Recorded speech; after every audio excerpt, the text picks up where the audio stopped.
You. Whoa. Man, oh man, what a day. Hello, everyone. Welcome to Clobberin Times. Issue number 171 for YouTube, but 871 overall. And man, what a fantastic time I had today. I'm just so honored by my wonderful retro blasting friends, Michael and Melinda. Melinda has just outdone herself for this thing. Michael's fantastic. My new friend Alex Sanchez of the Affinity Equation podcast, who joined us for my Iconicon panel. I am so honored that I was able to host that panel. It was just loads of fun. I can't believe how many people showed up. I'm just astonished and absolutely, humbled by how many wonderful people showed up for that today. And I really just, again, can't thank my wonderful retro blasting friends enough for that. It was truly amazing. And again, it was, wow. Had a lot of fun. So I really appreciate it. Iconicon, of course, goes on. I think it's done for tonight, but it will be going hey, what's up there, Chris Persia? It'll be going all the way through Sunday. So anyone, they got some fantastic panels. I just put a link in the chat there, and I pinned it up there for the Iconicon schedule playlist. It'll bring you to the Retro Blasting's great page, and you can look at all the different videos. They got some amazing stuff. If you're a fan of 80s pop culture, toys, comics, all those things, like cartoons and movies and all that kind of stuff, they've got a great lineup. They just started today and did a few things today. They're gonna have a full list tomorrow and Friday and Saturday and Sunday. I'm gonna miss it. Tomorrow night I'll be sitting on another panel that'll be about British science fiction shows of the of the 80s. Now, tomorrow, special announcement. I'm afraid there will be no Global Geek Gang. I couldn't. I have parents' stuff to do. In other words, stuff from my parents, and something like just has to be done. Kind of an emergency situation. A medical situation really kind of for my parents turned up, and I have to deal with that tomorrow. So I will not be able to do a Global Geek Gang show tomorrow for the first time since, I guess, February or whatever. And I am sorry about that. I will miss everyone, but I will be here for Saturday night Star Trek with my wonderful first officer. We will be beginning our review of Star Trek: The Next Generation. That's Saturday night, 9 p.m. Central Standard Time. But also before that, on Saturday, I'll be sitting on two Iconicon panels. One, James Bond films of the 80s, and the other, Return of the Jedi panel. And I am looking forward to all three of these. I can't wait to get together with these wonderful people again. And here with us, and let me say some hellos to some friends who are popping in. Again, the great Chris Persia. Always a pleasure, buddy. Thanks for being here, man. Phantom Outsider, what's up, dude? Good to see you. J-Man, all right, buddy. Good to see you. It's always good to see you, man. D-Bud Martin, buddy. All right, man. Good to see you. James Salzberg, thank you for stopping. It's great to see you. Captain 300 sub Spock, what's up, buddy? Always a pleasure. The wonderful Janet from Another Planet. Janet, it is so great to see you, my dear. Thank you so much for being here. It's always a pleasure. Tim Hayes, what's up, my friend? Tim Hayes, good to see you, sir. And good to see you. Thank you, everyone, for popping in. Again, I don't know if anyone will even pop in tonight, but thank you, bud. Thanks, D-Bud. I appreciate you, bro. Steve Mitchum, what's up, bro? For those newly popping in, I was just telling everyone I can't do a Global Geek Gang tomorrow. I've got things to deal with my parents, so, to help them out with something. I'll keep mentioning it later if there's people pop in so everyone will know about it. But I'm glad to see you all. And again, as I said at the outset of the show, what a great time it was doing that panel. Man. And I know my wonderful retro blasting friends have got to be exhausted after all those panels they've been doing today. Yeah, they were watching. I know they were watching the 1983 Hercules film with Lou Ferrigno. They were doing a watch along. They just finished that. I think they're done for the evening. But yes, so again, they're amazing, and Iconicon is apparently doing very well for them.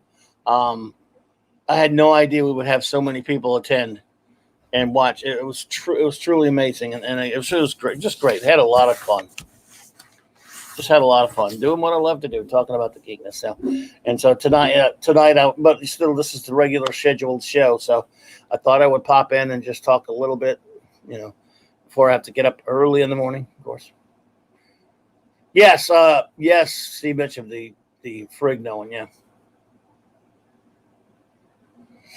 So, let's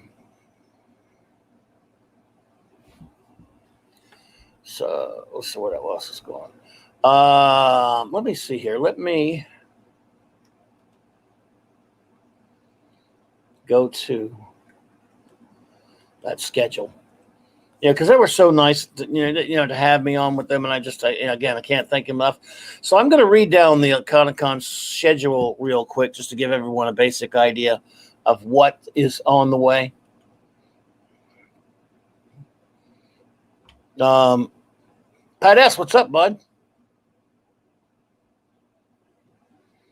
Does that? I don't believe there are any.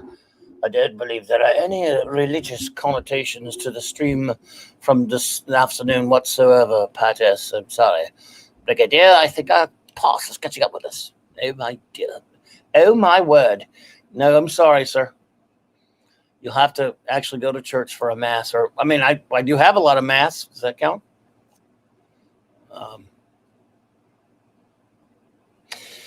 Oh, boy. All right. So let's see. A Comic-Con today, of course, we were up bright and early at 7 a.m. here, my time, to do their opening ceremonies, and I was very pleased to be a part of that. Some of the videos that there are, what they did today, they did that. They did retro baking vintage Wilton character cakes. So Melinda did some baking there. Let's see. The psychology of why we collect toys. That was this morning, and that went for $1.39. Looks like 31 rather. There was a horror panel. Some of these are live streams. Some of these are videos.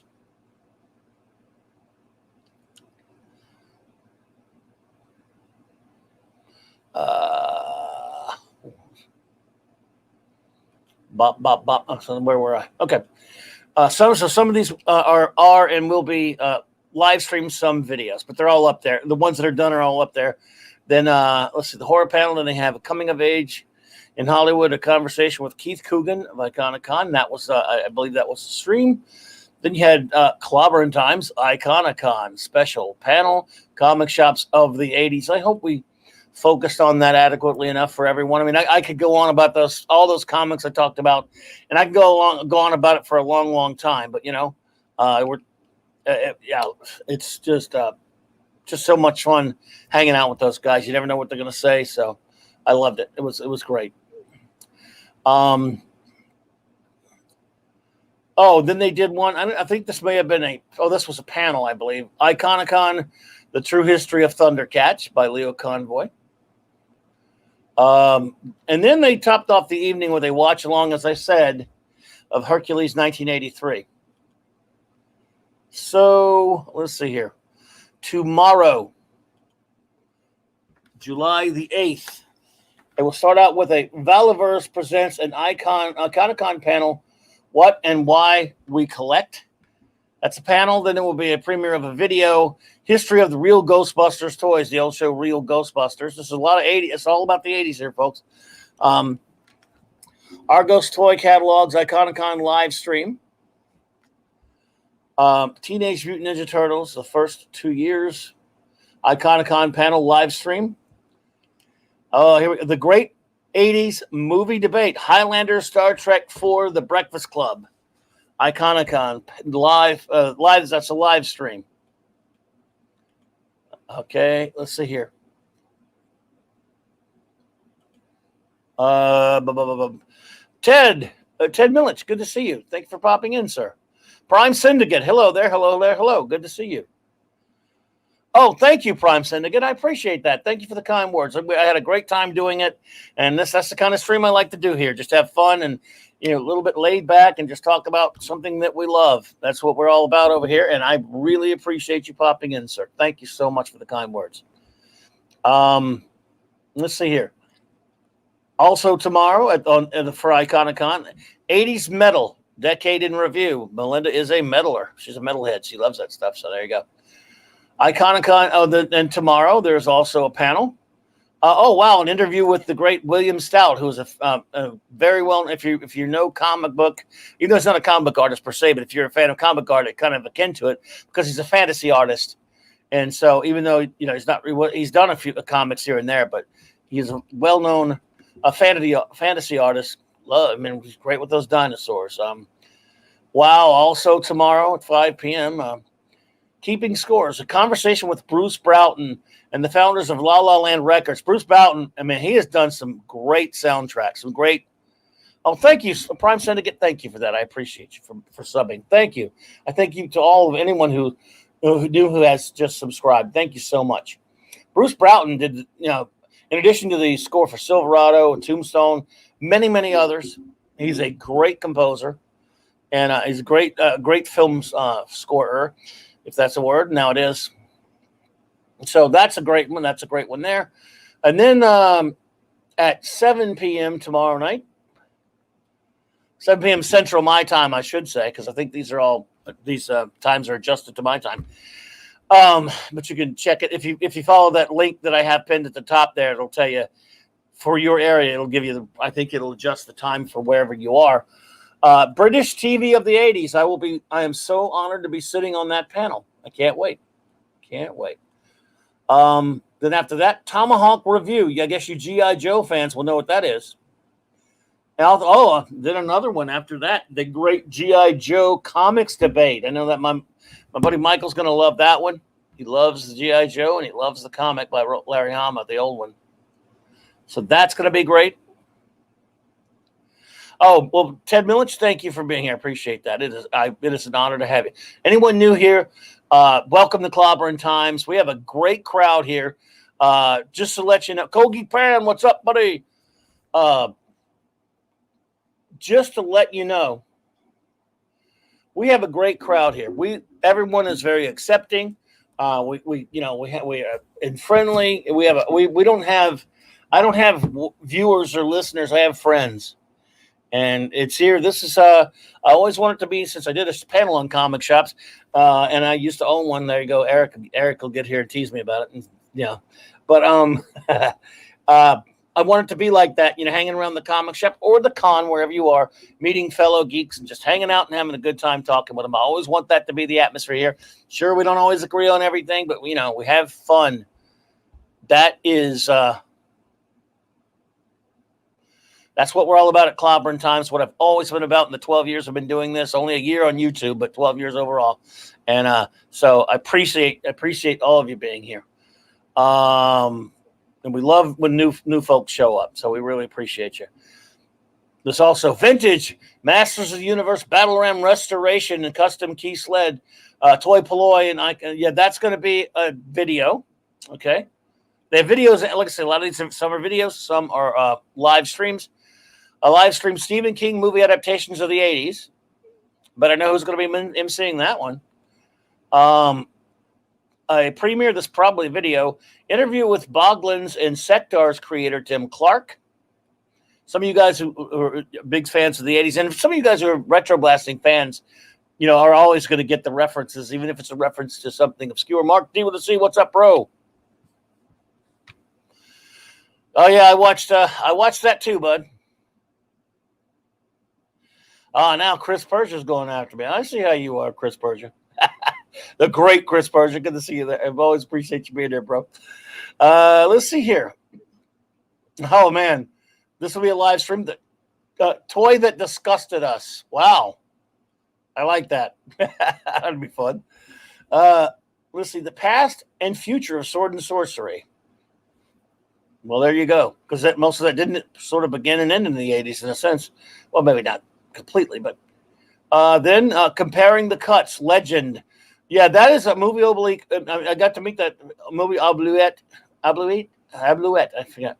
Obluette. I'll never be able to say it right. Anyway, a cool gentleman. The film Legend, not a film I ever liked that much, but I know my dear friend Melinda, they love that thing, the Ridley Scott film, because I can't stand Tom Cruise, but I think I saw it once. But the film has multiple cuts There's a British cut and whatever, an American cut. And fans of that film talk about that a lot. So they're going to be comparing those. That's interesting as well. There you go. Let's see here. What do we got? Let's see here. Oh man, look at this. This is amazing here. Remember Night of the Comet, the film The Night of the Comet from the 80s? Oh man.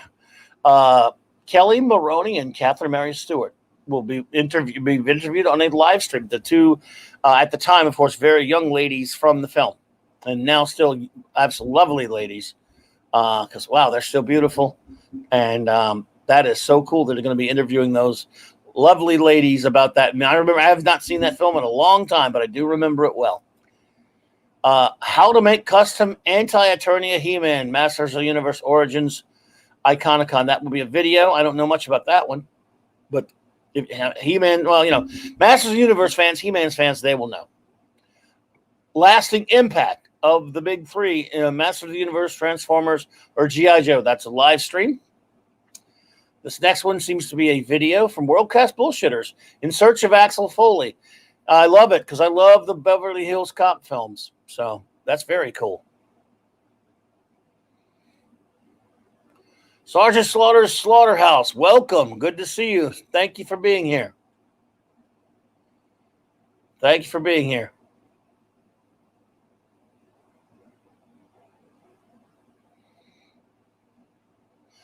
Ted Milich, that is a wise thing. You're waiting till the end, see what happens. I could definitely respect that. I mean, you know, you never know.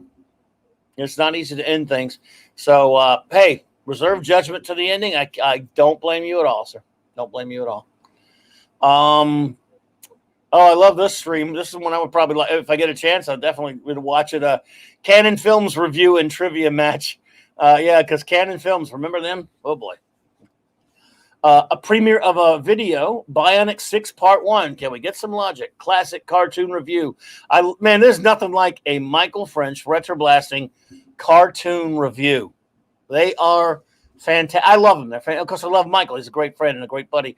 And if you haven't seen one of his reviews of a cartoon, whether you agree with him or not, I mean, because you know, he's a good number of years younger than me. So those 80s cartoons that he reviews, usually the ones I didn't watch a lot of those. I was just I was messing around in comics in the 80s with the comic shops, but I wasn't watching a lot of those cartoons of the 80s because I was old. I was old by the time, you know, they came out, you know. I mean, I love cartoons. Look, now it's different. I love animation. I love cartoons anyway. And, well, I mean, there were some good Canon films probably there, J-Man. So I don't know. That'll be an interesting. It'll be an interesting panel, that's for sure. And so let's see here. Iconicon, child safety of the 80s and now. That's a live stream with Leo Convoy. Nice. Another live stream. Changes to iconic toy lines outside of the USA. Analog toys. Another one, Mask, Boulder Hill playset, analog toys. Iconicon Toy Trinity, retroblasting toy ploy and analog toys. Oh wow, that's a great one as well. It looks like it's on the Analog Toys channel also. Custom City Predator, HAL 2. Leonard Toys and on 2 Cent Toys. Okay, that's video.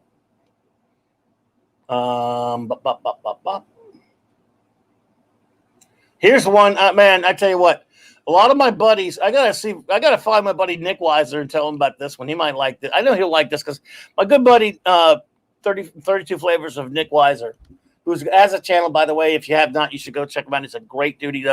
He's a geek like the rest of us, but he also does some fun. He does some fun. Food reviews and stuff. I mean, it's hilarious, some of the food he reviews, but he also sits on the Global Geek Gang with me and stuff. But he also on Tuesday nights, they're doing like guy movies of the 80s and stuff. They've done Commando. I don't know if they've done Predator yet, but they've done, Roadhouse. They did Tango and Cash last night. They've done like, what's it? Oh man, what was the other one? Well, they've done a lot. They've done a lot of those, and they love their kinds of films. So they'll love this next one. A live stream: Sly versus Arnie, the biggest action stars of the '80s. So I know he would love that one. That's going to be a great one. I know who's running that one because I know Melinda is a big fan of both of those guys. Just Joe, what's up, Jobber? Good to see you, buddy. Let's see here.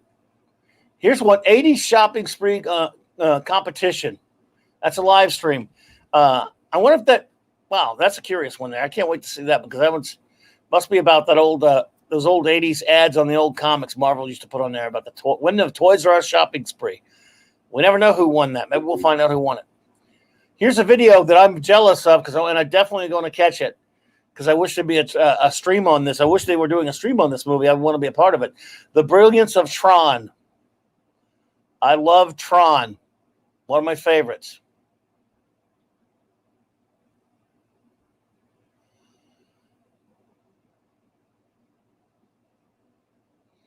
There you go, Just Joe. Yeah, the Cannon Films did a lot of Chuck Norris films, Invasion. Yeah. Richard Lynch is the main villain, of course. There you go.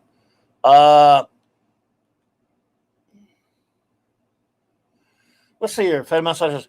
Reg Radio Show posed an interesting question today. If you could pick a show to have one more season, which show would it be? Oh, man, if I had to pick one, I wouldn't know what to do. I wouldn't know what to do. I guess it might be Firefly. Actually, no, it'd probably Star Trek Enterprise. That's be the one I would pick because Firefly would need more than one. Trek Enterprise had 4, so the 5th one would have been great. A second one would only one more season of Firefly would have just been just as frustrating. No, Steve Mitchum, Canon film wrapped up way before there was a Spider-Man film. They did plan one, though. Canon was planning a Spider-Man film. Let's see here. And then, this is, of course, we're into Saturday now. I forgot to mention that. 1 p.m. my time, Central, Saturday. I will be sitting on this panel, James Bond in the 80s, Dalton and Moore. That's going to be on the Retro Blasting channel. And then I'll be over there with, I think Michael will be there, Infinity Equation and some others probably on that channel. Right after that, a Return of the Jedi panel. And then, of course, later that night, I'll be doing my own Saturday Night Star Trek, of course. Next up, would be military influences on toy collecting, 2 Cents Toys. That's a live stream. Another live stream will be Iconicon, Leonard Starr's work in the 80s, Leo Convoy, the famous artist Leonard Starr. Another live stream by on Analog Toys channel. Interview with Palatoid toy designer Bob Brechen. I hope I said his name right. After that, another live stream, iconic 80s vehicles. Wow. They got some cool cars and other vehicles, iconic ones of the 80s. I love it. That's a great idea for a panel as well.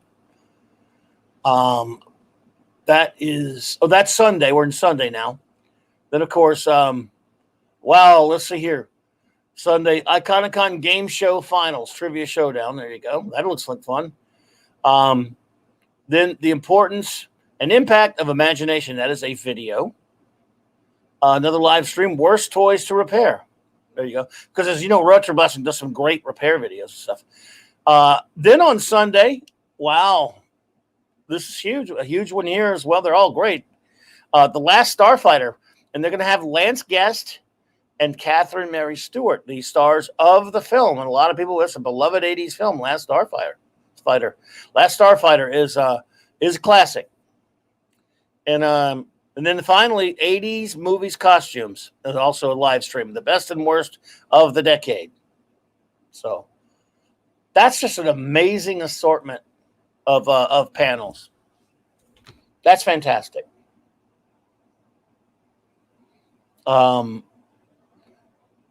So yeah, it's just amazing stuff. Let's see here. Hey, Killel48, what's up, my friend? Good to see you. You know, J-Man, it's tough to argue. Roger Moore was one damn cool dude. I love him. I love the man. I actually loved him probably more as the Saint than I love him as I probably love him more as the Saint than I do as Bond. I mean, I do love his Bond films. Don't get me wrong, you know. Drew G says, "Oh, Drew G, messed it up there. Thank you for the kind words, Drew G. I appreciate you being here, and thank you for being here today." Prime Syndicate, you said it. Hats off to Melinda. She is just busted it for this thing. Work and work and work for this thing, setting us up, and it's just amazing the way she was able to put all this together. And the whole Retro Blast crew is fantastic. But I just, I love Melinda. We've been friends for a long time, but almost 10 years now, and she's the best. She's just so awesome. And to do this that they're putting together, I hope they're getting some rest right now, or at least having some relaxation and some fun, because they got a busy day the next the next 4 days are going to be very busy for them. But in a good way, because I know they enjoy doing this. They're the best. So I love them, and I just can't thank them enough for letting me be a part of one of their panels. Let me do a panel for them. I mean, yes, I'm going to be sitting on 3 others, but just letting me do one. It's just fantastic. So, yeah. Well, yeah, Joe, I mentioned earlier, Joe, that they're also doing a panel with Night of the Comet, the 2 girls from that, and one of course, being Catherine Mary Stewart. So she's doing 2 panels for them. I'm doing 2 panels for them. Liger fan, what's up, my friend? Great to see you, sir.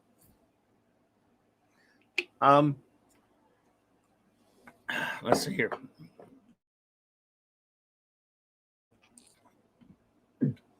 So, for those who popped in late or whatever, who weren't here earlier, went to the outset, a quick show note again.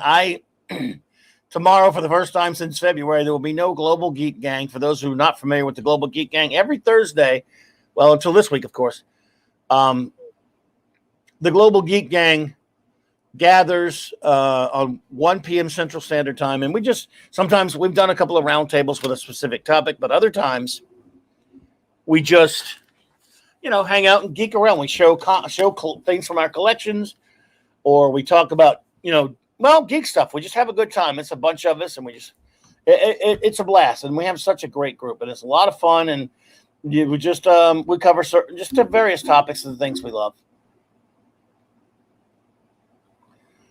And but tomorrow, because of certain things, family concerns, I have to help my parents with something. So some medical issues. So I can't be here tomorrow. I'll definitely, as far as I know, I will be back in time to be on that panel tomorrow night for Iconicon. But in the daytime, I will be gone. So I'm sorry about that. I miss it, And one other quick show note that I didn't get to earlier is, you could, as some of you may have surmised from the name of the show, if you're new, Clobberin Times probably indicates that I love the Fantastic Four. The Thing is my all-time favorite character, and I really do love Marvel's first family. Well, August 8th, 1961 was the date of the release of Fantastic Four #1. Now, I don't know if we all know this, but I'll tell you that Marvel Comics will not celebrate this properly. They refuse to. They've been disrespectful to the comic that made them for years. To their first family, their flagship property. I hate to use the word property for it. So it's up to us. It's up to the Clobberin Times gang. And I'm going to gather my Global Geek Gang. And it's a Sunday at 4 p.m. Central Standard Time. 60 years to the day, we will celebrate better than Marvel ever will. Better than Disney ever will. We will celebrate my beloved Fantastic Four. Because I just love it that much. And many of my friends, we'll have friends here who love it that much. Love the FF. Those who don't know me. Oh, well, thank you, Phantom Outsider. Yeah, I appreciate that, buddy. Yes, it's something, your parents, you got to do it sometimes. I never like canceling a show. Because I'll tell you, especially when I was on my previous platform, for 11 years and 700 episodes over on Blog Talk Radio, there were many times of course, I was working a tougher schedule back then. I'd get home from work, and I was just too tired to do a show. I was busted, and there were times when I just got so lazy to do the show, I didn't do it. I just called it off. But there were many other times where I just forced myself to do it anyway. And every single time that I went ahead and did it, whether there was a topic or it was just like, because a lot of times I was just shooting it like I am now, shoot my stupid mouth off. And I would have Flash. By the way, big birthday shout out and happy birthday to my great buddy Flash. I didn't want to bug him about coming on tonight because he's probably doing birthday stuff. But anyway, so I'd have Flash, and we would just, but every time that I went ahead and did it anyway, even when I didn't feel like it, by the time I got done, I had so much fun. I was like, man, I'm sure glad I did this tonight. No, I almost canceled it. I can't believe how much fun I had. And I was going to cancel the show tonight. I didn't feel like I was dead tired. I was just in a bad mood. It put me in a better mood because I just love doing this. And that was nothing, usually nothing, just but hanging out and talking with of course, my friend Flash, and doing the show with Flash, and just, I don't know, geeking out about sometimes nothing in particular. Prime Syndicate. Oh, okay. Well, you know how I feel. Yeah, once you get going, Prime Syndicate, and then you can relate to this, and anyone who does, has done it. It just gets you. I mean, it gets you moving, and then by the time you get running, you say, I can't believe I wasn't going to do that. So every time I was in that position, it's better. Agent Decibel, hail. Good to see you. Thank you for popping in. But yeah, hanging with friends always makes things better. That is absolutely right, P-Bud. And you're all my friends, so I love hanging with you. Let's see here. Oh, there you go. Oh, that's some good news. Mark D with the C. Here's some good Trek news. Paramount is excited to announce that it's a full restoration of the director's edition of Star Trek The Motion Picture has been greenlit. Yes, because it's not on Blu-ray right now. I only have a DVD of it. And it didn't even come in that 50th anniversary Blu-ray set. It's on Blu-ray, but the director's cut's not on that Blu-ray. But I have the old DVD of it. So that's good news. I like it. My great buddy Pat S. says,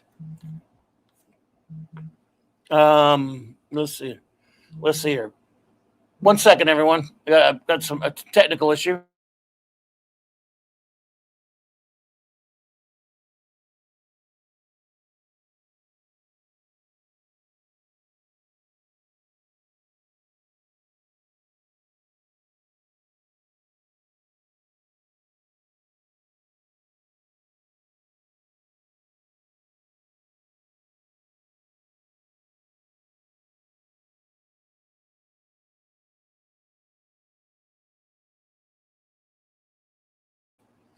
I'm sorry, everyone. I thought I had an emergency call there. I say sorry about the dead air. That was my mother. I'm kind of staying on call a little bit, so I was one I could not. If I had Flash here, I'd had him cover for me. So I apologize for that, everyone. But I needed to answer it because I'm kind of worried about my dad right now. But we're gonna handle it, and I'll be seeing him and helping him do something in the morning. I'm sorry about that, Pat ass. Let me get to that, bro.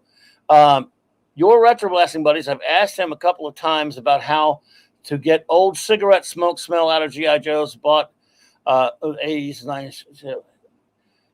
He's busy, I'm sure, but I will ask him. Just help me remember it, bro. That's all I ask. Bug me about it. Send me a DM over there on Twitter or whatever, something like that. If you help me remember, I would be happy to ask him for you, brother. I don't know if he would know how, but if anybody would know, he would. So, yeah. So sorry about the dead space there, folks. Yeah. Anyway, where was I? So, yes, Fantastic Four needs to be celebrated properly.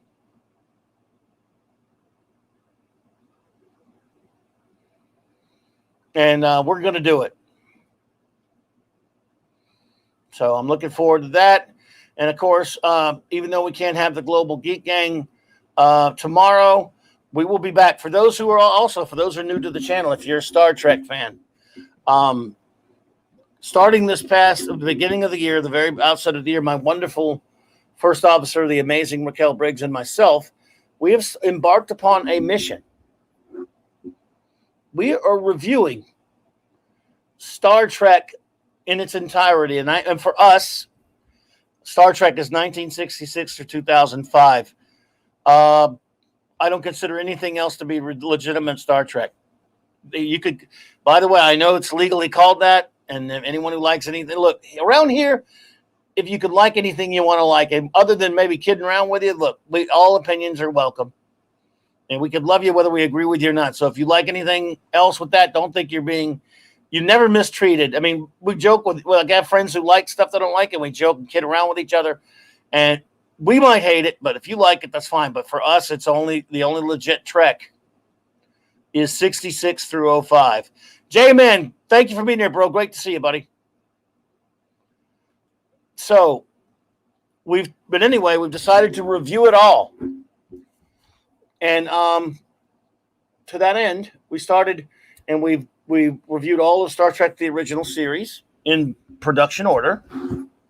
Then we reviewed Star Trek, the animated series. And then we just got through reviewing over the past few weeks Star Trek original crew films.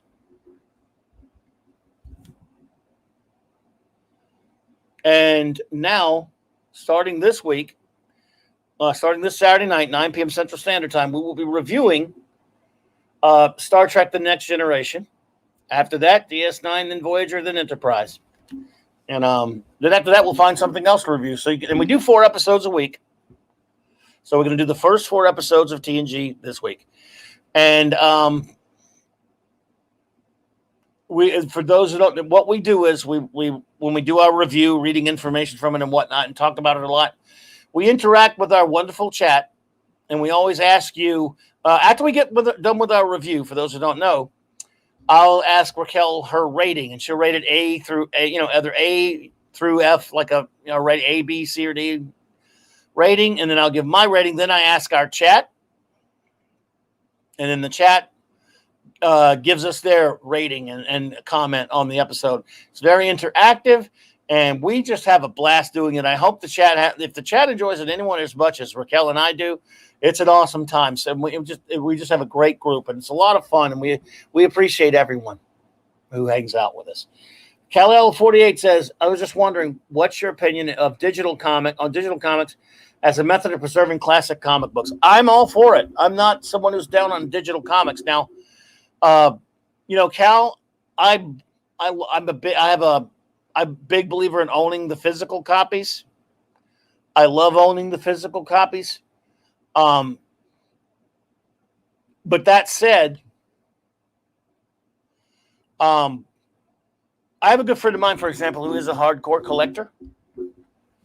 But he's also getting old like me. He's even older than me. I tease him about it because I'm old. Digital is very useful for him because he has, his eyes aren't the best. He's had some severe eye problems. He's able to put it on his iPad and blow up the panels.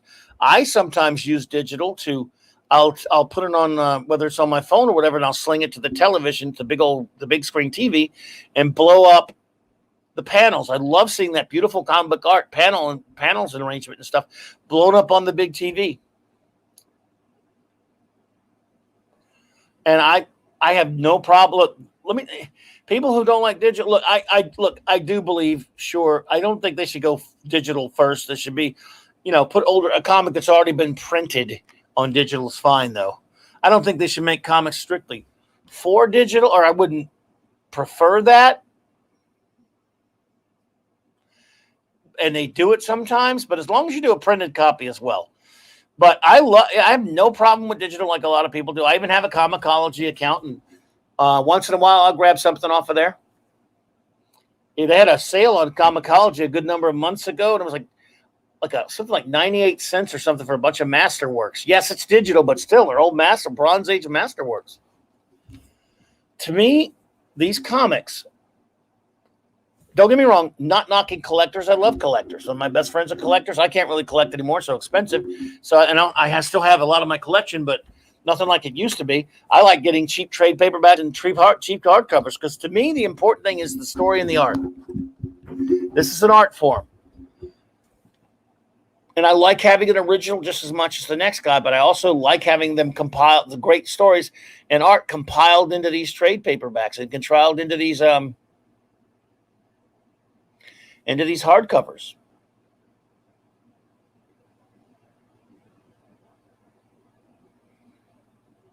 So I have no I don't not digital. I understand some people really don't like it.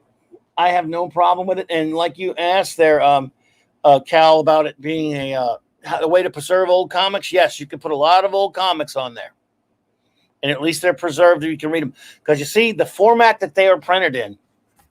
You can get crucified for this with some collectors. The format is just happenstance. When they printed these comics, that's just the way they printed them. They printed them on this whatever type of paper was going on at the time. Newsprint paper with staples holding them together and distributed them because that was the cheapest way to do it. They weren't sacrosanct. It wasn't the sacred tablets. Even though I would love to have all those comics. But what is supposed to last is the images and the stories and the characters. It's an art form. Just like it'd be like saying movies should only be on film, and you should never translate them to VHS and then later DVD, or Laserdisc and then DVD and then Blu-ray and what have you. Oh, Age of Decibel. We were talking about that today. I love the smell of a comic shop. Don't get me wrong. I love me a newsprint comic. If there's a comic book I love, I want to have the physicals. But I don't mind having the digital there too, so I can blow that sucker up on the screen there. Absolutely. And I do that sometimes, That stupid DC Universe app that used to have a bunch of stuff only has comics on there. It's just like $8 a month, but they do have a lot of good comics on there. But if I want to go watch it, I don't have to dig up my originals. Just I can, So yeah, a lot of people hate the digital. I don't know. I think they go a little overboard with the hating it. I mean, if you're not into it, that's cool, but it's not that big of a deal. I don't think it hurts anything. And besides, collectors drive up the price on a lot of comics anyway, especially key collectors.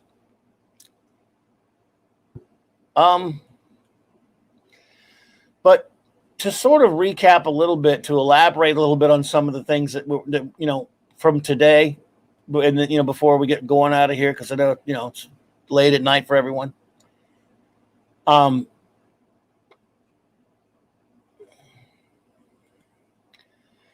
Comics of the 80s, because we were talking about comic shops of the 80s.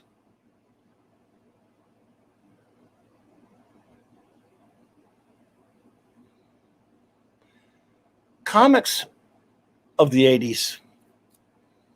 Damn, so many great series. The 80s was a renaissance for great comic book art and story and revolutionary ideas in comics. And I got a bunch of random pictures here. And I showed them earlier, but I'll run through them again. Mike Grell's John Sable. What a great series that was. And they even had an ill-fated TV show.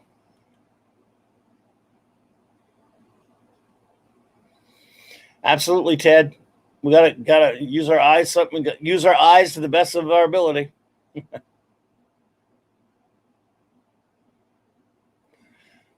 Yeah. By the way, Jobber, I hear you. I actually, didn't like Next Gen as much when it came out. I watched it a lot. We're gonna be fair to it though. But I do like a lot of episodes of it. Look, original series will always be my favorite. Well, there's a good question there from Pat S. Did you do anything after hours at the shop? Play games, watch party, hid from your old lady? Well, when I was like 17, 18 when I first started working in the comic shop. But yes, I'd go out with my buddies and we'd all just go run around town. We'd go to movies because we were geeks, Sometimes we'd have what you would call a watch party. We'd sit around and all watch videos and stuff. Yes, absolutely. I made all my best friends at those comic shops, including the great Steve Mitchum, who's here with me now. In fact, Steve Mitchum, I showed this picture today. The only picture I have of Southland Comics, the first comic shop down here, the first comic shop I worked in, 1981 or 2-ish.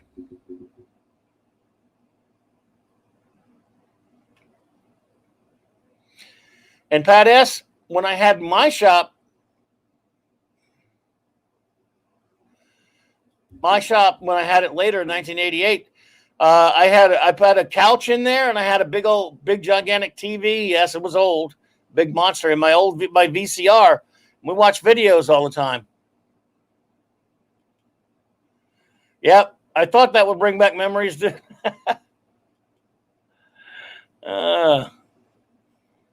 We're down in Louisiana, Ted. And then at my shop in 1989, when we're all getting ready to go see the Batman movie, I had a contest, the winner of which, the drawing, would get, I think I gave him a ticket to the movie or something, plus the complete Frank Miller Batman hardcover. That's the gentleman holding it, and that's me. I'm the dumbass with my hands in the air pretending. I handed him a little bat signal light so he could pretend like it's a stick up, because I thought that was, crazy funny. Yes, we used to have tribble fights. We had a bunch of tribbles I was selling, and we would throw them at each other all the time.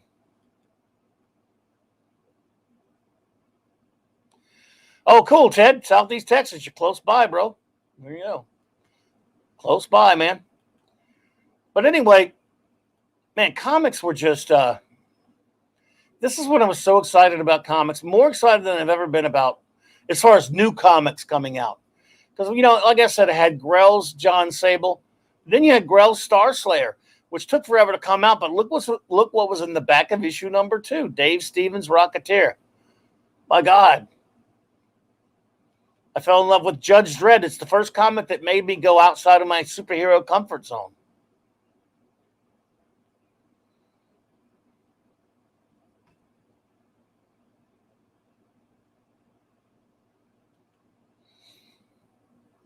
I'll never forget, we were all really, really in love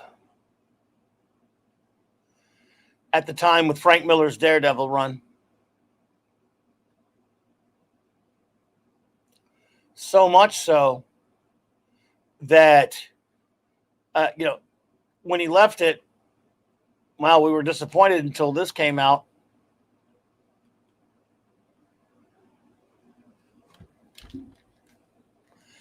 And I remember this issue, number 1 of the Wolverine series. We made that into our shop T-shirt, Southland Comics shop T-shirt.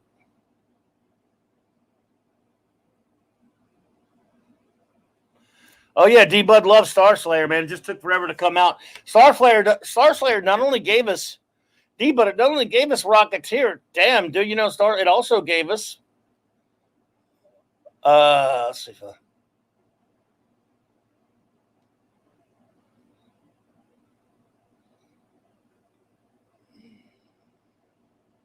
where'd I put it? Oh, there we go. It also gave us Grimjack. Both backups in Star Slayer. I loved Grimjack.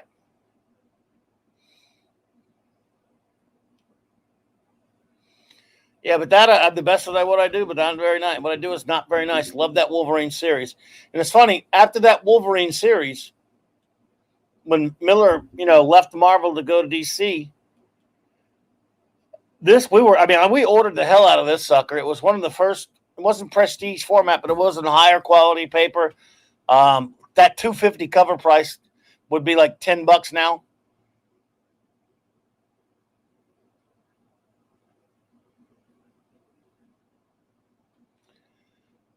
I could relate to that, D-Bud, but I ordered the hell out of those Wolverines, man. I way over ordered on Ronin, and it didn't sell like we thought it would. Miller, again, you had Miller's name, but it wasn't attached to an established hero. I guess I always thought that was what hurt it. I didn't like Ronin very much, to be honest. A lot of people really loved it. It was all right, but it wasn't one of my favorites. But you had, it was attached. His name was attached to Daredevil, it was quite different. And then you get, remember this Mike Kaluta cover on a Marshall Rogers comic, Madam Xanadu. This was actually a one-shot that was direct sales. And that, as we talked about earlier, Death of Captain Marvel. I never forget that little hole in the wall you just saw a picture of. That came out And that's where we were when this came out.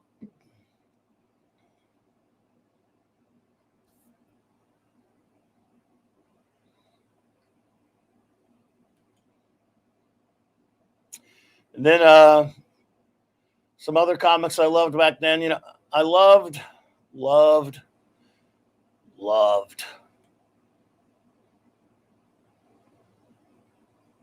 Let's see. Well, a lot of these. Let me go. I was trying to go to some kind of order, but what the hell?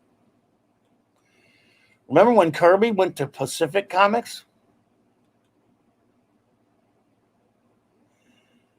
And then, not too long after that, Neil Adams went to Pacific Comics? I remember Miss Mystic, people were coming and asking when number 2 was going to come out. Would it take years? Seemed like it took years.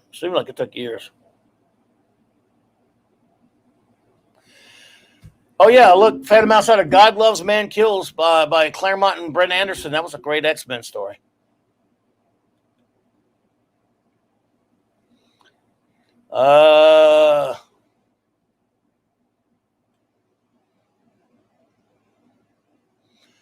Anyone remember when Marvel tried to get into the game and they put Moon Knight as a direct sales comic? Then they put Kazar as a direct sales comic. Then they even put Micronauts as a direct sales comic. I think even Doctor Strange.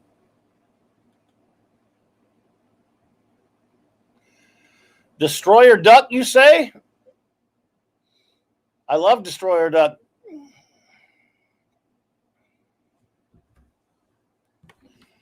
Yep. The benefit issue for Steve Gerber's lawsuit against Marvel. Yeah. Love it. Great stuff. Here's a comic I didn't like that much, but we were all excited about it. Ordered the hell out of it. This first issue sold pretty well. Vigilante, he started in Teen Titans. I don't know if you guys liked it that much. Adrian Chase it's just Marvel trying to be Punisher. Although it was really before Marvel tried to resurrect Punisher and made him a killer, really. It's kind of funny, even though it's sort of a Punisher rip, the Punisher's a rip off of Mac Bolan, the Executioner, and Marvel wasn't doing much with the Punisher. At any rate.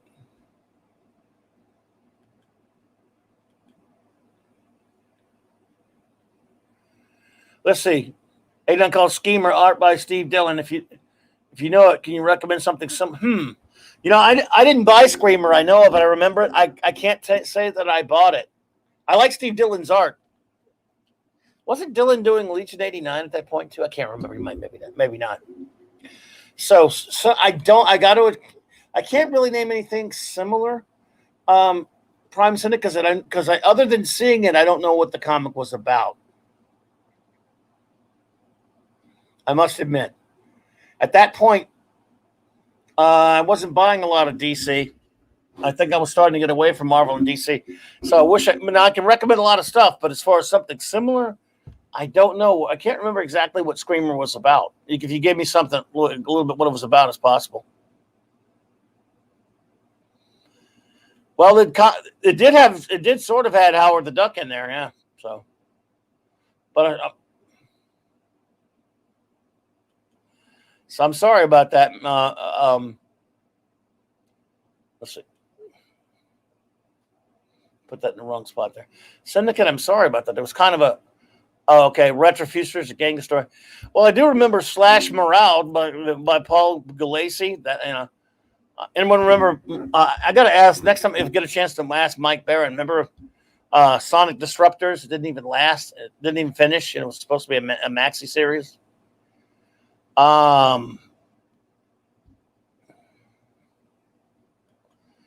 There were so many series that started and stopped. One of our most popular comics was Elf Quest, and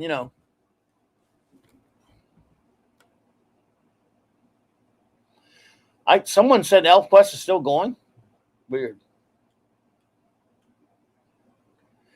Here's a title. Do any of you have a title that was really popular that you didn't get into that much, but everyone loved? I'll tell you what, people would not shut up about American Flag. I'm not the biggest Chaykin guy personally, but everyone loved. Wow, you remember Sonic Disruptors? D-Bud, Jesus Christ, that's obscure. And that didn't even finish, did it? It got canceled. It was supposed to be a limited series, and it got too limited, right?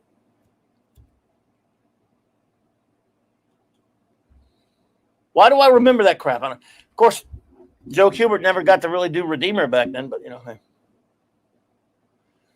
But yeah, I was never the biggest American flag fan. How about any of you? Because a lot of people really liked it.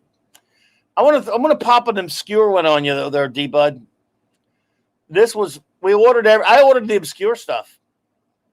This was a nice wraparound cover, Dark Tangent, black and white mag. Pretty interesting comic. It's been so long since I've read this thing. I can't honestly tell you that I remember a whole lot of it. I remember having nice art though. Yeah, that's right. You are right, D-Bud. That's exactly right. 7 issues. It was supposed to be 12. Next time I get a chance to ask Mike Barnard, I ask him about it, or maybe I shouldn't. He probably wouldn't even remember it. It was, it was the 80s. Oliver Belmonte, welcome. Good to see you.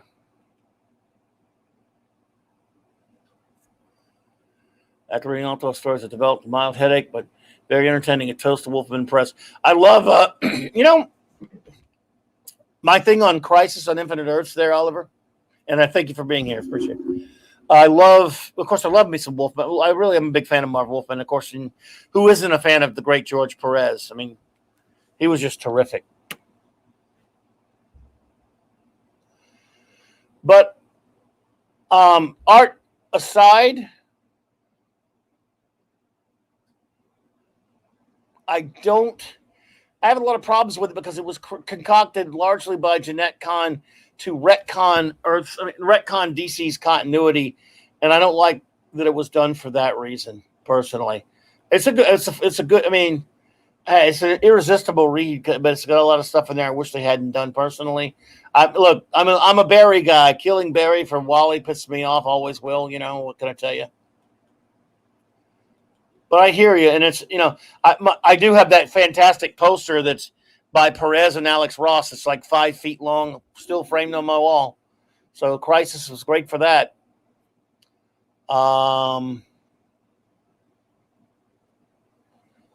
Let's see here.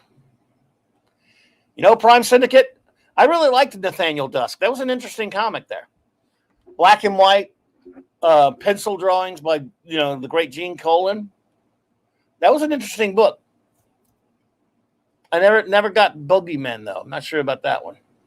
I don't know that one off the top of my head. Was Boogeyman a DC one? I don't know. But Dark Tangent was an interesting comic though. I ordered a few of it, not even expecting it to sell, and people picked it up and really liked it. Here's another one I liked a lot, but Matt Wagner's Mage, 15 issues, took him like 20,000 years to come out. It was like 15 issues, and it took him like over 10, 12 years or more, if I'm remembering that right. But Mage was a good comic.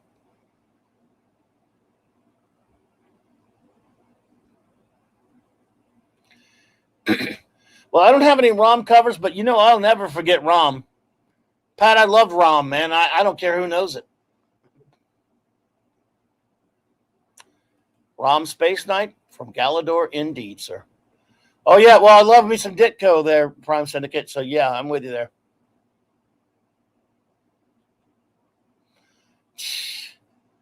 Robert Culp.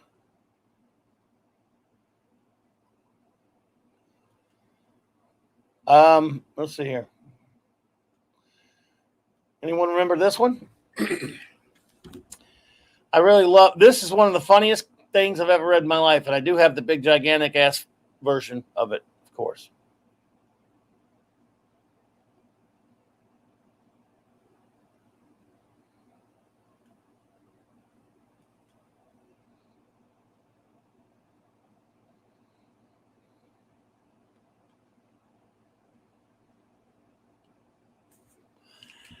I had one customer that bought all DCs and Marvels, and one that bought all DCs.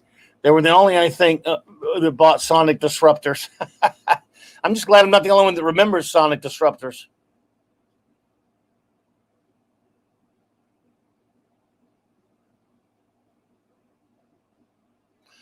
Okay, an independent book. I got you. Well, I'll lay an independent book of the '80s on you. I don't have a picture of it, but Claude Parrish will know it. But I wonder, D-Bud, did you ever read Roach Mill?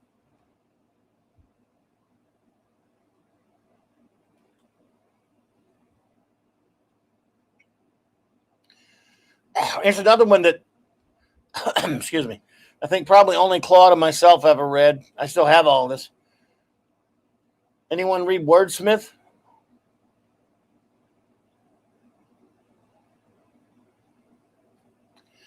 Oh, Phantom Outside. I didn't buy Sonic Disruptors either, but I remember it. Yeah, Roach Mill was obscure, but it was kind of funny. And I knew Claude still has them. What about Ralph Snart? I don't have a picture of that either, but I know Claude remembers that. Prime, I really liked Wordsmith, but it's a comic really just about a writer who wants, from the 30s or 40s or whatever, who writes pulps, but is really trying to become a. Wow, Liger fan remembers Wordsmith. Good. There are three of us in the world that remember Wordsmith. I like this. I still have. I think I still have every issue. I love Normal Man. I should have got a picture of Normal Man up there. Yeah, D-Bud, I love Normal Man.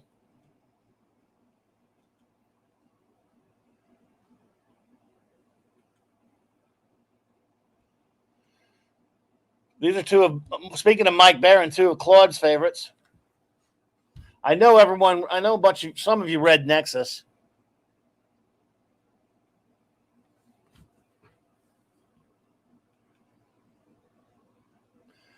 Well, yeah, you got to love the Superpowers collection there, Oliver. I'm with you. Ah, yeah. Shadow. Oh, well, there you go. We got to love the Shadow. Excellent. The Shadow knows. Yeah, I didn't bring a picture of Journey, but that's another one by William Meisler Loebs. Another one that Claude loves, that is the great Mike Barron. Remember Capital Comics? Not many people do remember him. Scott McCloud, who did Destroy. Did anyone read Zot? I used to love Zot. This was a fun comic.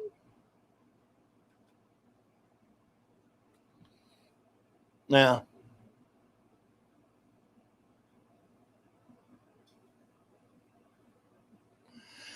Uh, I did. I didn't buy any of the Robotech comics, but I remember them. Kamiko, of course.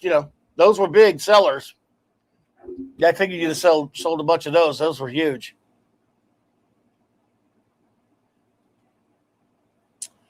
Well, I love all those. I love Doc Savage, Shadow, and John Carter. But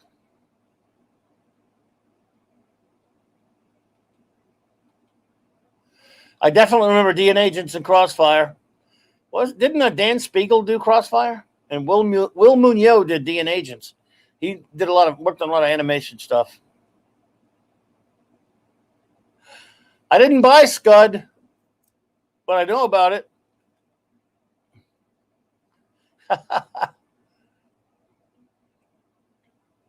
Well, nice. The Shadow's great.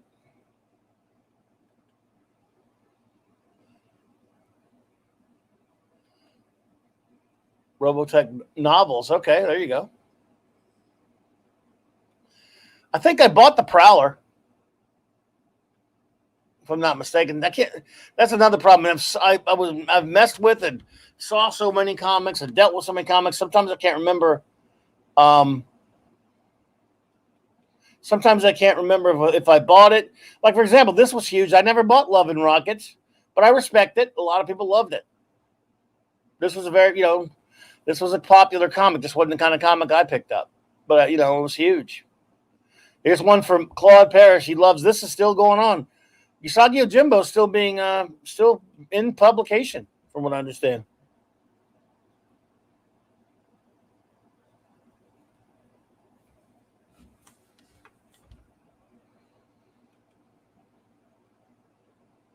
Anybody remember Boris the Bear?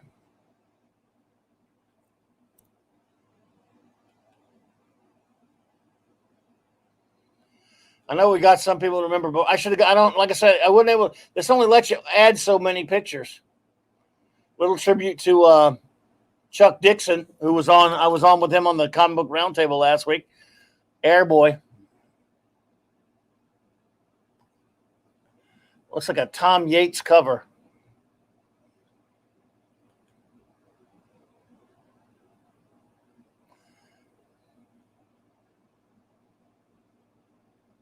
You remember, we got some, we got Boris. There we go. We got some Boris. Look, we got some people remember Boris. Oh, Liger fan. How about Cerebus? Oh, I wouldn't leave Cerebus out. I mean, I couldn't put every cover, but I tried to put as many varied series from the 80s as I could. And the only person I know in existence that bought every issue of Cerebus or collected it all the way to the ending, I should say, is Claude Perishable. Minimus himself, Claude Parrish, bought every Cerebus. And because it went to 300.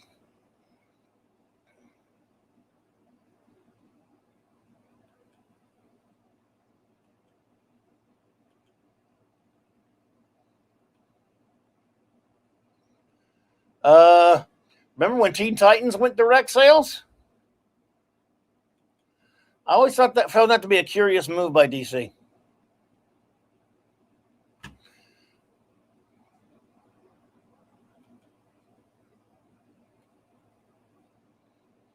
Remember when Legion of Superheroes went direct sales? I always thought that was a curious move by DC. And they put the tales of both of those reprint books. Yeah, so, yeah. Now, here's one no one's going to remember. I'm sure you're all scratching your head on this one. It's funny, no one ever sees this as a cover. This is the cover of Watchmen #1. Everyone always sees the trade paperback covers and the hardcover covers, things like that. So a lot of people don't even remember that this is the copy of I forgot all about that, Steve. Cool. The cover of Watchmen #1. I must have bought 10 copies of this sucker when it came out, not for collector purposes. I wanted to give them out to people.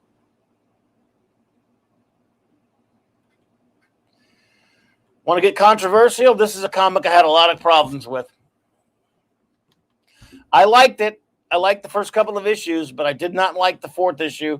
I didn't like Miller's treatment of Superman. Ted Billich, that in my opinion, that HBO show is horrible. And Snyder's movie has a few things that they got right, but I have a lot of issues with Snyder's Watchmen movie as well. But that's another stream right there, bud.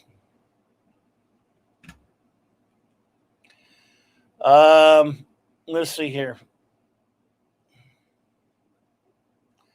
First day I opened my shop in 1988, this sucker came out.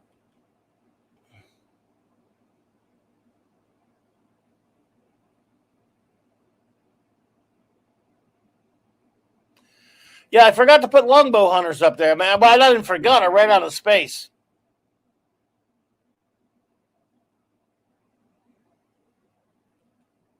But I did like Green Arrow, the Longbow Hunters. Does anyone remember how Camelot 3000 took forever?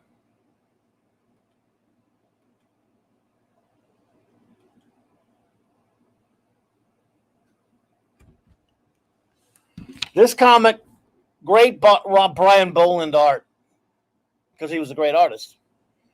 Interesting concept.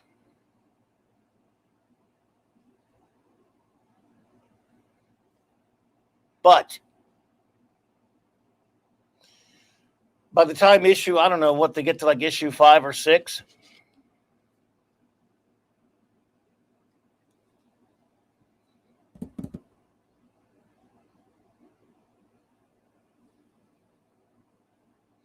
No, D-Bud, as I remember, now, again, I'm old, I don't trust my memory much, but as I remember, after issue 10, I think there was almost, and I could actually, I've looked it up recently. There was over almost a year and some change between issue 10 and 11. Hey there, Catman D.D. Myers. What's up, my friend? Good to see you.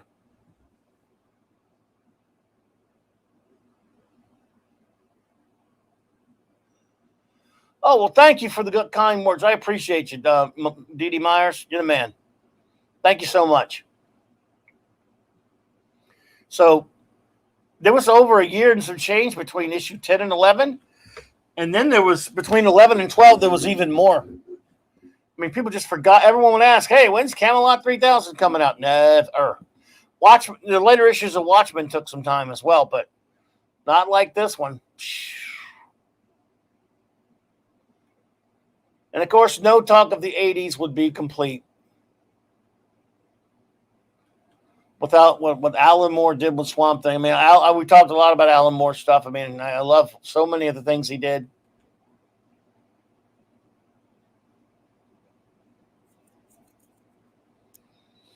He was phenomenal. And this annual right here, oh my God, what a great comic. Always loved this cover. Weird issue. Well, everything Alan Moore did was weird. One of the great Alan Moore stories ever is in this one here. This is my buddy Steve loves this one, F Sharp Bell.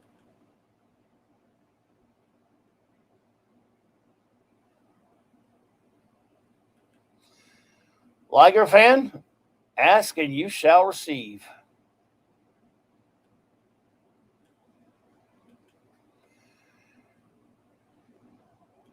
You know, as many of you know, Alan Moore's Marvel Man in Warrior magazine didn't end, and then he had, when Eclipse finally brought it over to the States, they had to change the name to Miracle Man, and they went and reprinted, of course, the early Alan Moore, Gary Leach issues, then then later it was Alan Moore and Alan Davis, and then I think Chuck Austen finally finished it, and then Bissett and Tolman later. But it took forever to come out. But man, it was brilliant. It is, yeah. I mean, it was very disturbing. Still to this day, Miracle Man number 15 to this day remains my most disturbing comic book reading, experience in terms of a comic that I love. It's one thing if it's disturbing and you think it sucks. It's a comic that I thought was brilliant and amazing, and yet still absolutely terrifying and disturbing, but I love it. And there's a long sordid history, but Marvel Man, Miracle Man is just about him being the cipher for Captain Marvel. But a lot of people liked E-Man back then. I was never a big Joe Staton guy, but he looked better on this than he did on Green Lantern. A lot of people like Joe Staton. Nothing against Joe Staton. I'm just going all over the place here, just kind of showing some more 80s comics before we wrap up here. Remember, V for Vendetta was also a Moyer magazine that Moore didn't get to finish, and then DC came along and let him finish it up.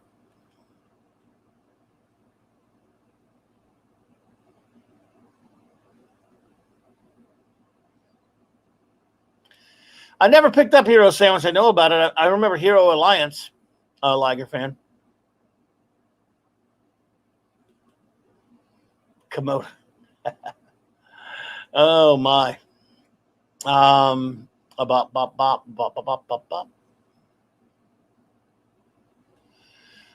Marvel one. This is a reprint, of course, of some of John Byrne, the John Byrne origin of Star-Lord. This is Star-Lord right here to me. Not, as a friend of mine puts it, the horny man-child in the Chris Pratt version, but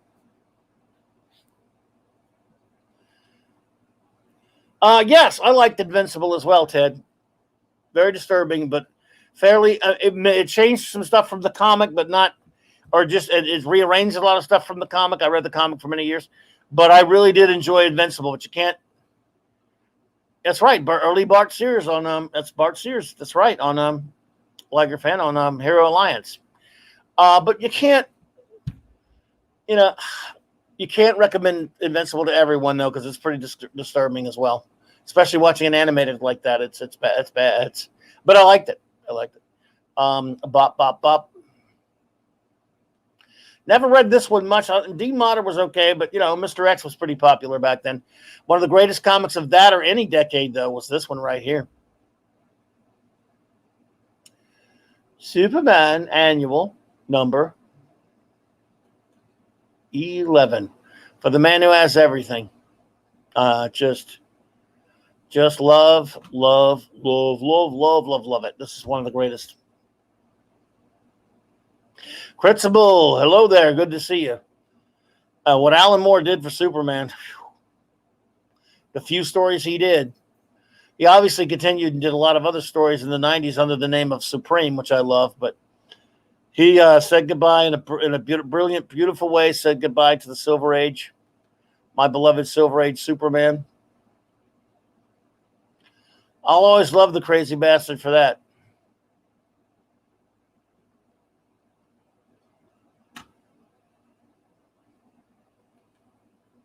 He did have a Black Mercy. I believe he did.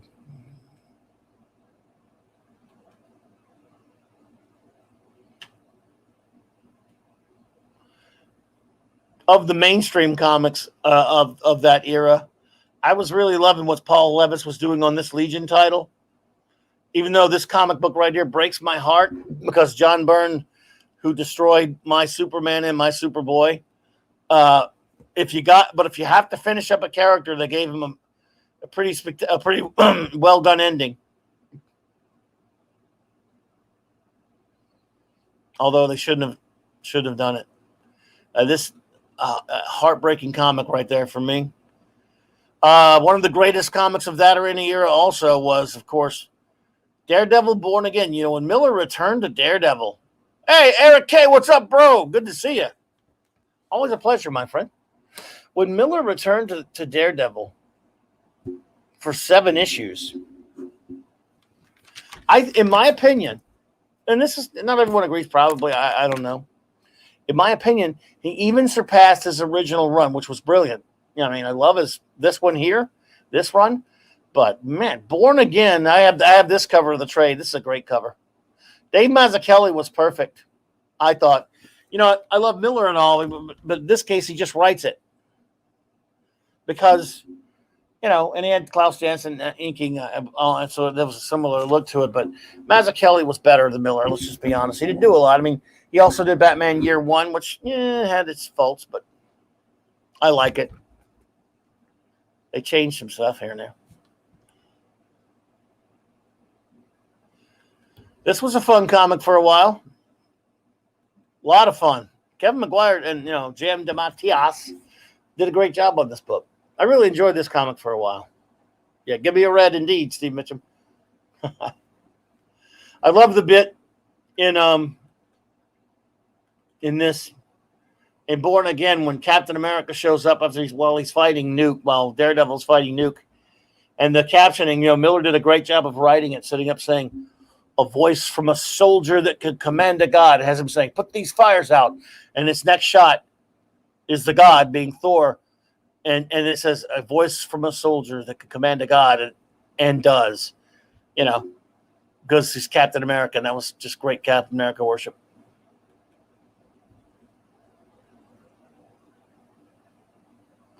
Really, Steve? Wow, that's pretty damn cool. Wow. 70s, what's up, bud? Good to see you, my friend. One punch, indeed. One punch. This comic was a little thick on the guffaws, but it was still good. What is that first issue when Batman walks in and just gives them all that look and they all shut up? Hey, Eric K. Thank you, man. Appreciate you, bro. Good to see you. Thanks for that. Should have not corrupted Earth 2 Superboy and turned him into the villainous Earth Prime Superboy Batman. Yeah. I think I agree with you there, Oliver. I don't like a lot of them doing that stuff. Dark Shadow Logan, what's up, buddy? Good to see you. So this was a cool comic for a while. I think it lasted pretty well, A lot of fun. It was different.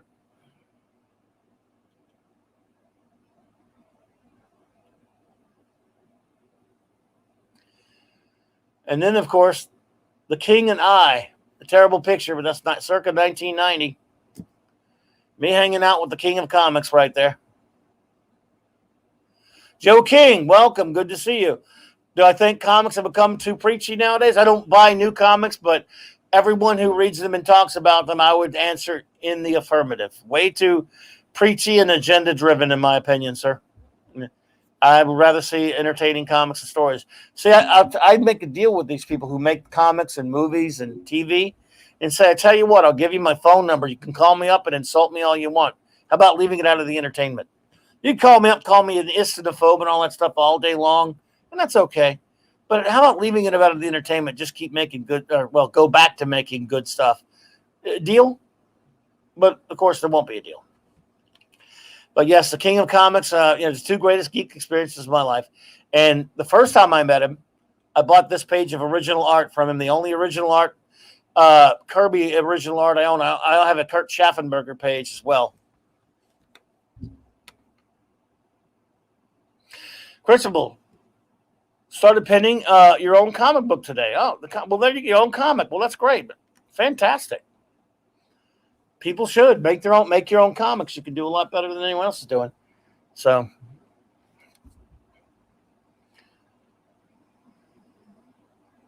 it's a Kirby page, and I bought it directly from him and Ross Kirby. So, Dave Bob, and this is Kirby and I. Like I said, front, and this is him enjoying and appreciating the work of Claude, who was in the chat. I don't know if he's still there. Yes, that work on that shirt was done by Claude.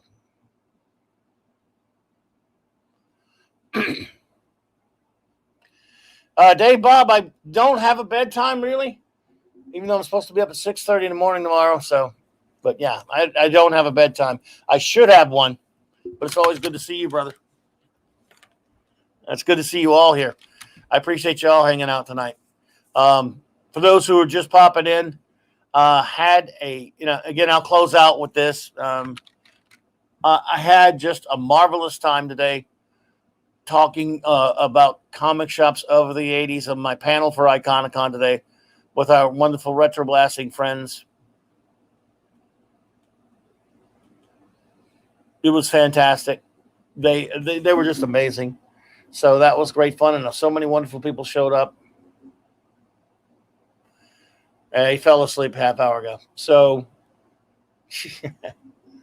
but yeah, I do have to probably get going. I know I'm not going to be able to sleep, but I have to try to sleep.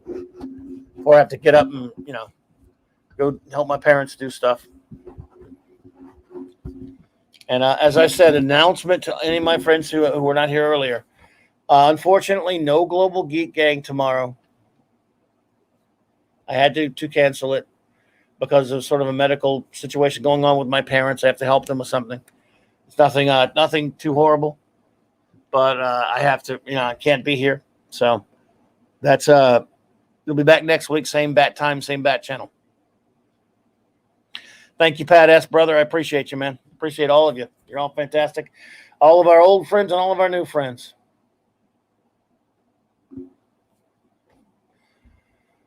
Yeah, Liger, I remember that famous Squadron Supreme series very well. Yeah. I'm not sure, Eric, but I'm trying to learn what sleep is.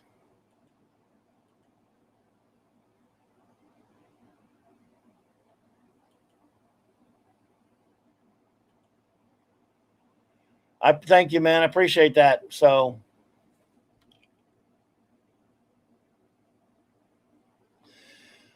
well, Ted, I tell you what, it is great to have you pop in, and it's always great, like I said earlier, always great to meet new people. And we appreciate you, and I hope you will hang out with us again. Like I said, for those who are new, because we've got a lot of new people that showed up today for the stream in that are here tonight, I think. Anyone who is new to Clobberin Times, we like to think we're very accepting. We're not, I don't have viewers or subs. I have friends. Your friends love hanging out with you. You're all fantastic. We love, well, all we do here is geek out and have fun. Oh, I'm an opinionated some bitch now. Don't think not. I am. I love the stuff I love and can't stand the stuff I can't stand. But the thing is, if I'm really beating up on something or trashing it and you happen to like it, never take it personally. It's just opinions. And that's all. And I never, other than good nature ribbing with friends, like I give friends some crap over liking something I don't like or not liking something I do like. It's all in good natured fun. We all get along. We rib each other and stuff about that. But people can like anything they want to like, and it's fine. It's cool. All opinions are welcome here. It's just as long as you got it. All you need is a sense of humor because we might. At the worst thing that can happen is we might, kid each other for not liking it or liking it. That's about it. Brett Cohen, what's up, buddy? And then anyone who's a Star Trek fan, Saturday night. Well, again, by the way, before I will, even though I can't do the Global Geek Gang tomorrow, I will be with the Iconicon. And again, as anyone who's new or just got here, if you look up at the top, there's a link pinned for the playlist for Iconicon. I went through it earlier, all of their great panels and videos that they're doing. Tomorrow, they did them today, and it'll be from tomorrow through Sunday. Some great stuff. If you're a fan of the 80s pop culture, chances are you might, if you look at that list there, you might find either a video or a stream that interests you. A lot of great stuff. It's amazing. I had a great time doing the panel for them today. And tomorrow I will, I think 7 p.m. Central, my time, 7 p.m. Central, which of course is my time. I will be, let me make sure. I think that's it. Bop, bop, bop, bop, bop, bop. Yes, 7 my time. I will be on a panel. It won't be on my channel like today's was, but I will be on one for British science fiction shows of the 80s. And then Saturday, I'll sit on 2 panels. One, James Bond films of the 80s, and Return of the Jedi panel. And then after that, Saturday night, 9 p.m. Central Standard Time, my wonderful first officer, Raquel Briggs, and myself will be here reviewing, as we do every week, Star Trek. And in this case, we have already reviewed all of the original series, all of the animated series. And this past week, we just finished reviewing all of the original series films. So we're starting at the very beginning of Star Trek The Next Generation this Saturday night, 9 p.m. Central Time. We're going to review all of what we consider to be the only real Trek, which is 1966 through 2005 only. So after Next Generation, it'll be Deep Space Nine, it'll be Voyager, it'll be Enterprise. And so we've got a long, long way to go. We do 4 episodes a week, and we have a great, great time interacting with our wonderful chat, and it's a lot of fun. And you all are just fantastic to be here tonight. I really appreciate you. So, man, I don't want to leave. I'm like the 10th Doctor. I don't want to go. But, probably got to force myself to go get some sleep. Yeah, like that's going to happen. But I'll try. What could you do? But before I do go, let's see here. This past Monday night, because of the passing of the great Richard Donner, I changed my topic, and my good retro blasting buddy Michael, on our Monday night Mark C Comics talk, came on, and we talked about of course, his great works and stuff. And so a big tribute to him, a big shout out, a big rest in peace. He of course directed, in my opinion, the greatest superhero movie ever, Superman the movie, 1978. And that day when he, before and after the stream, I watched the Superman, his extended, the 3-hour extended cut, the 3+ hour extended cut. I watched that. And then today I watched was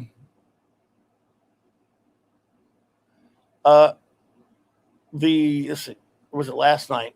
May have been last night. I think yesterday I watched the Superman 2, the Donner cut, for the first time since I got it back in 2008 or 6 or 7, whatever it was. And I'd totally forgotten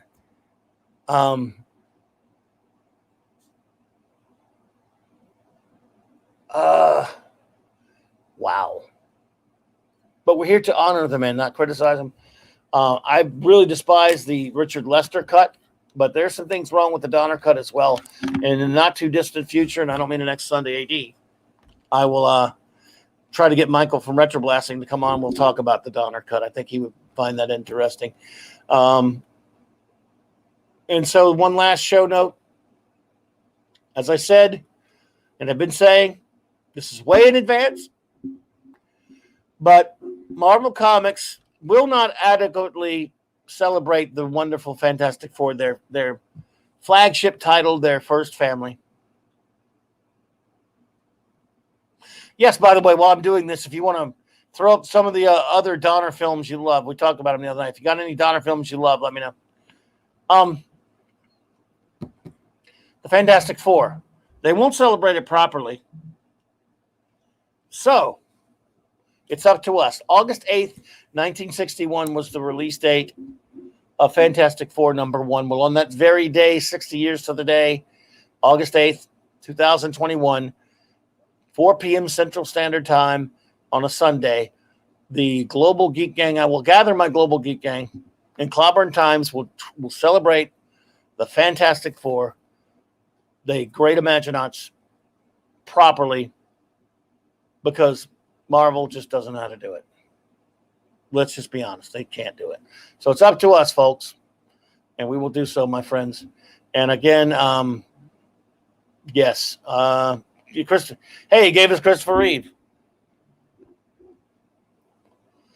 That's exactly right. Eric K says it. Any Fantastic Four not Clobby approved shall be heresy and shunned and mocked. Thank you, Eric K. You're the man. It's exactly right. I have declared this, folks. For those who do not know, I've decided that the Fantastic Four does not belong to Marvel or Disney. Oh, legally they can claim it all they want. They don't own it. Screw them. It should really be owned by Jack Kirby and, yes, his co-creator, Stan Lee. You know how my problems I have with Stan Lee, but they don't own it. So Clobberin Times will just have to assume ownership. And I hereby decree they can print or anything they want or make any movie they want. It's Airsat's drivel. It's not the real Fantastic Four unless it gets the Clobby seal of approval.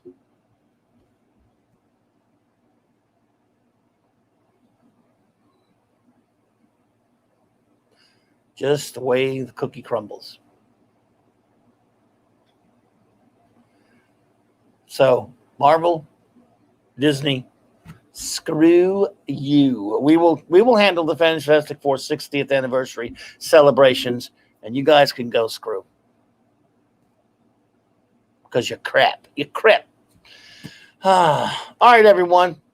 Well, I got to get the biggest problem is I got to get out of this chair. I mean, this is killing me. I've been streaming it all day.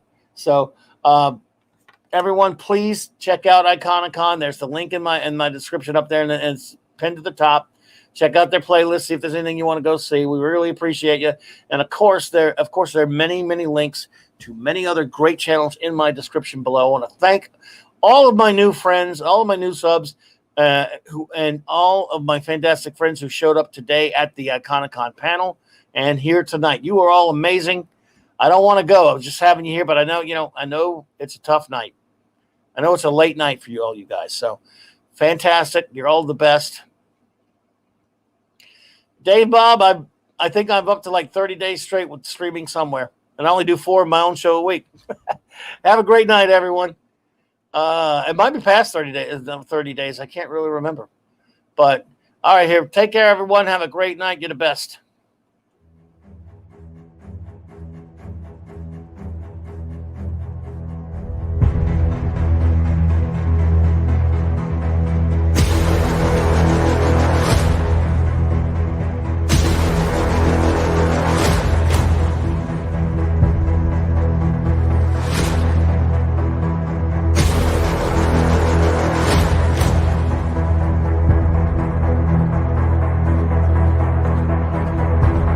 Thank you all. Appreciate you. Chris Berger, Eric K, Mark D with a C, Steve Mitchell. You're all the best. Thank you. Brett Cohen, Devon Martin, Dark Logan Pettis, Ted Village. I can't see all the names. You can't hear me shouting Dave Bob, P. Myers, Liger Fan, Wistful the Praise, Claude Perishable, Jared from Another Planet. Oliver Belmonte. J-Man, who was here earlier. You're all the best. Thank you.